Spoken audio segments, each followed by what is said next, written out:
سیاسی انتشاری ٹولے سے بات نہیں ہو سکتی، بات چیت سیاسی جماعتوں میں زیب دیتی ہے، فوج کو نہیں۔ D G I S P R major general Ahmed Sharif نے واضح کر دیا، کہا 9 مئی کا مقدمہ افواج پاکستان کا نہیں عوام کا ہے۔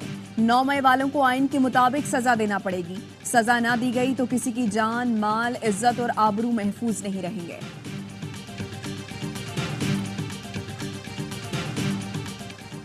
ای سی سی کے کسی اجلاس میں گندم کی درآمد کی اجازت نہیں دی۔ گندم کی درآمد سے متعلق سمری 14 جون کے بعد آئی تھی۔ وزیر خارجہ اسحاق ڈار کہتے ہیں انہوں نے 9 اگست تک دوران صدارت ای سی سی میں کوئی منظوری نہیں دی۔ سوشل میڈیا کے مطابق 3.5 میٹرک ٹن گندم درآمد کی گئی۔ اور گندم معاملے کو کبھی کسی صوبے یا کسی اور پر نہیں ڈالا، کسی پر الزام نہیں لگا رہا، ذمہ داری قبول کرتا ہوں۔ سابق نگراں وزیر اعظم انوار الحق کاکڑ کہتے ہیں گندم بحران پر کوئی صحت مند بحث نہیں ہو رہی۔ وفاقی وزیر داخلہ محسن نقوی نے کہا کچھ لوگوں کی خواہش ہے کہ میرے اور کاکڑ صاحب کے خلاف گندم انکوائری ہو، سامنا کرنے کو تیار ہیں۔ جاپان اور پاکستان کے درمیان تجارتی تعلقات دہائیوں پر محیط ہیں۔ وقت آ گیا دونوں ملک مختلف شعبوں میں تجارت اور سرمایہ کاری کو مزید فروغ دیں۔ وزیر اعظم شہباز شریف سے جاپانی کاروباری وفد کی ملاقات۔ وزیر اعظم نے کہا پاکستان میں الیکٹرک گاڑیوں کی صنعت میں سرمایہ کاری کی بہترین استعداد موجود ہے۔ کاروباری سرگرمیوں کے حوالے سے مسائل کے حل کے لیے کمیٹی تشکیل دے دی۔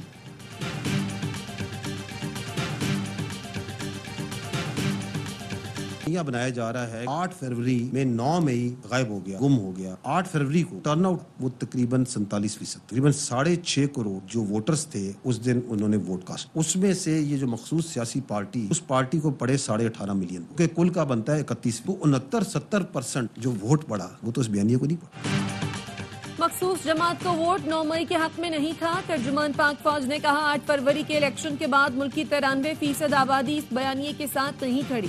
کے پی کی آبادی پاکستان کی کل آبادی کا 7.5% ہے۔ 6.5 کروڑ لوگوں نے ووٹ کاسٹ کیا۔ کل رجسٹرڈ ووٹوں کا صرف 31% ایک مخصوص پارٹی کو ملا۔ مجموعی آبادی کے صرف 8% نے مخصوص پارٹی کو ووٹ دیا۔ بولے کسی کو کوئی اڈے دیے گئے نہ دیے جائیں گے۔ کچھ سیاسی حلقے سوشل میڈیا میں اداروں پر الزامات لگاتے ہیں، ثبوت مانگے جائیں تو مزید الزام لگاتے ہیں۔ اظہار رائے کی آزادی کی آڑ میں ملکی سالمیت داؤ پر لگانے کی اجازت نہیں دے سکتے۔ آئین اداروں کے خلاف پروپیگنڈے کی اجازت نہیں دیتا۔ صبح شام الزام تراشیوں پر مقرنہ کو قانون سازی کرنی چاہیے۔ ایک سوال پر کہا 6 ججز کا معاملہ عدالت میں ہے، صرف اتنا کہوں گا بغیر ثبوت الزام لگانا درست نہیں۔ بہاول نگر واقعے کے فوری بعد سیکیورٹی اور پولیس افسران نے اس معاملے کو حل کیا۔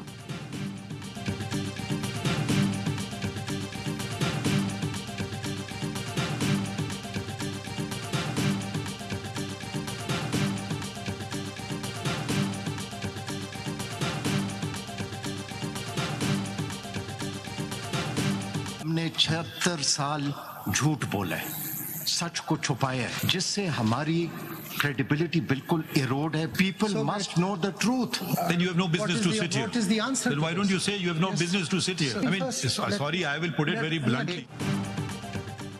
جو جج مداخلت پر کچھ نہیں کرتا گھر بیٹھ جائے، اس شخص کو جج نہیں ہونا چاہیے۔ ججز خط پر اسقط نوٹس کیس میں چیف جسٹس کے ریمارکس، کہا سب جج سن لیں، میں یہ تاثر نہیں دینا چاہتا کہ ہم کمزور ہیں، ہمارے پاس وہ طاقت ہے جو کسی کے پاس نہیں۔ کسی بھی جج کو صرف سپریم جوڈیشل کونسل ہی ہٹا سکتی ہے۔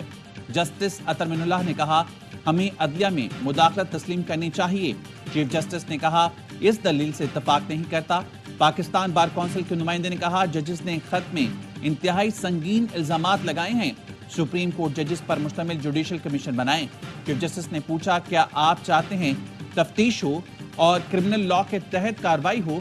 ہمیں دیکھنا ہے کس طرح معاملے کو ڈیل کر رہے ہیں۔ سب کا ہدف اور مقصد آزاد عدلیہ ہے۔ تنقید اور جھوٹ میں بہت فرق ہوتا ہے۔ کمشنر راولپنڈی نے جھوٹ بولا جس کو سارے میڈیا نے دکھایا۔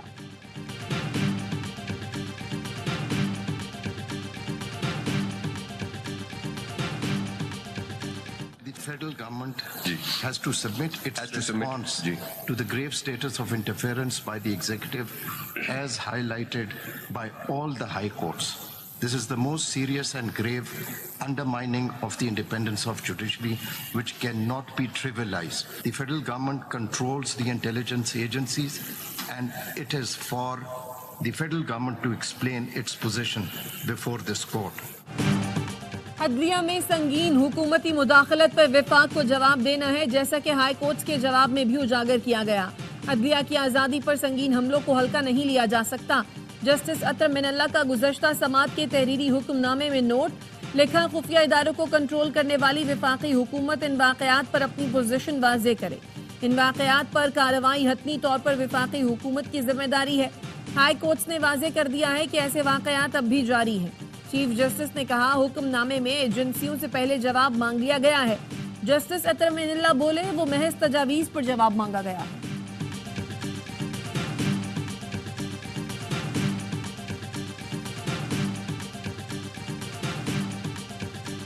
جو ہے وہ سسٹینیبل نہیں ہے، تو اس کو ہم نے 13 سے 14% کی طرف لے کے جانا ہے۔ اسٹیٹ اونڈ انٹرپرائزز ہیں، ان کے جو خسارے ہیں ان کو کم کرنا ہے اور اس کو پرائیویٹائزیشن کی طرف لے کے جانا ہے۔ ملک خیرات نہیں ٹیکس دینے سے چلے گا، صرف 9% ٹیکس ٹو GDP کی شرح سے ملک کیسے چل سکتا ہے؟ وزیر خزانہ محمد اورنگزیب کہتے ہیں یہ نہیں ہو سکتا، صرف ایک طبقے پر ٹیکس لگا دیں۔ ٹیکس اصلاحات وقت کی اہم ضرورت ہیں، غیر ترقیاتی اخراجات کو کم کرنا ضروری ہے۔ مہنگائی اب 17% پر آ چکی ہے جو مزید کم ہوگی۔ جولائی اگست تک پالیسی ریٹ بھی نیچے آئے گا۔ اگلے 7 سے 10 دن میں IMF کمیشن پاکستان آئے گا، جس سے آئندہ پروگرام پر بات ہوگی۔ پینشن کے اخراجات کو قابو میں لانے کے لیے ریٹائرمنٹ کی عمر 60 سے بڑھا کر 65 سال تک کرنے کے اقدامات زیر غور ہیں۔ سمس والے معاملے پر کہا، چاہ رہا تھا کہ فورن انویسٹرز ناراض ہو جائیں گے، موبائل بل ہزاروں میں دے رہے ہیں تو فائلر کیوں نہیں بن رہے؟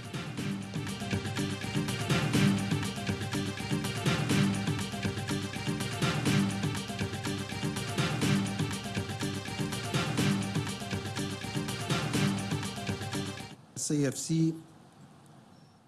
میں اور جو معیشت کے باقی جو شعبے ہیں، اس میں جو فوج کا رول ہے وہ سہولت کاری کا ہے۔ حکومت چاہتی ہے کہ جو فوج کی ایڈمنسٹریٹو، انتظامی اور ٹیکنیکل جو کمپیٹنسیز ہیں، if they can be used, کہ جو پاکستان کی اکانومی جس حالات میں اس کو بہتر کرنے کے لیے۔ SIFC میں پاک فوج کا کردار سہولت کاری کا ہے۔ ہمارا مقصد اداروں کی مدد کرنا ہے، نہ کہ جگہ لینا۔ کئی ملکوں میں معیشت مضبوط بنانے کے لیے فوج کی مدد لی جاتی ہے۔ ہم حکومتی منشا کے مطابق کام کر رہے ہیں۔ DG ISPR major general Ahmed Sharif کہتے ہیں، پاک فوج اور ذیلی اداروں نے 360 ارب روپے ٹیکسز اور ڈیوٹی کی مد میں ادا کیے۔ فلاحی اداروں پر سرکاری خزانے سے 1 روپیہ بھی خرچ نہیں ہوا۔ یہ فلاحی ادارے کئی 100 ارب سرکاری خزانے میں جمع کرا رہے ہیں۔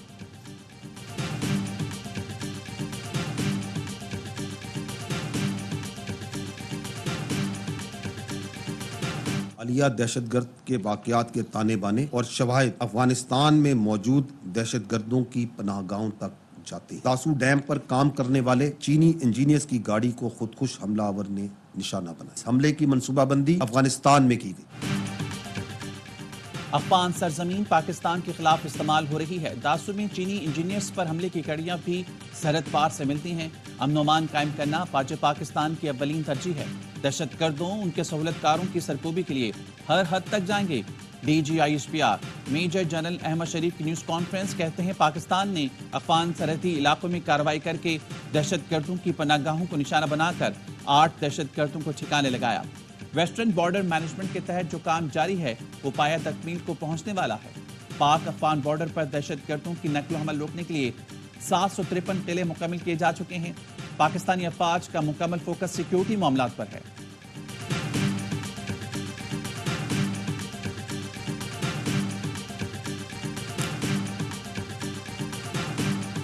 بھارتی فوج آزاد جموں و کشمیر میں لائن آف کنٹرول پر معصوم اور نہتے شہریوں کو نشانہ بنا رہی ہے۔ بے گناہ کشمیری نوجوانوں کو غیر قانونی آپریشنز میں شہید کیا جا رہا ہے۔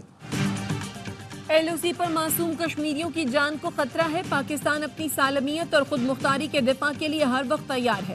DG ISPR کا کہنا ہے، بے گناہ کشمیری بھائیوں کو غیر قانونی آپریشن میں قتل کیا جا رہا ہے۔ بھارت کھلم کھلا اقوام متحدہ کی قراردادوں کی خلاف ورزی کر رہا ہے۔ بھارت عالمی سطح پر سکھوں کی ٹارگٹ کلنگ میں بھی ملوث ہے۔ ایک سوال کے جواب میں DG ISPR کا کہنا تھا، مسنگ پرسنز پیچیدہ مسئلہ ہے۔ حال ہی میں کچھ دہشت گرد مارے گئے جو مسنگ پرسنز میں شامل تھے۔ ہمارے پاس تو 80% مسنگ پرسنز کو ٹریس کیا جا چکا ہے۔ باقی ملکوں میں تو مسنگ پرسنز کی تعداد لاکھوں تک جاتی ہے۔